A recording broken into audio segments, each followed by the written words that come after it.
Hello，大家好啊！今日係2025年4月24號，我係 Anna。有啲事做，途經旺角去食魚蛋粉。Like、comment、share 同記得 subscribe 我嘅 channel 啊！Let's go！ 今日呢係幫襯咗呢間張記香港仔魚蛋王，門口呢都有好多選擇嘅餐牌，同埋係24小時營業嘅。鋪頭好細間，但係就好旺場。我就叫咗呢個39蚊嘅魚蛋盒試下。魚蛋細細粒，淋之中都爽口嘅，但帶有魚腥味。魚片都爽脆嘅，有淡淡嘅魚味，味道唔會太鹹。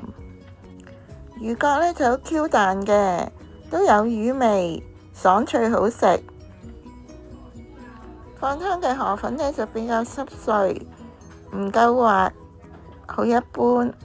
魚湯嘅味道呢係比較清淡嘅，但係冇乜魚味。都冇乜落到味精嘅，都可以飲。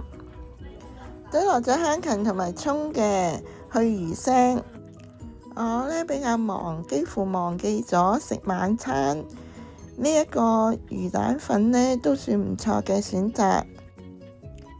以下係今日鋪頭嘅 menu， 供大家作為參考嘅。今日分享係咁多啦，多謝大家收睇，我哋下條片再見啦，拜拜。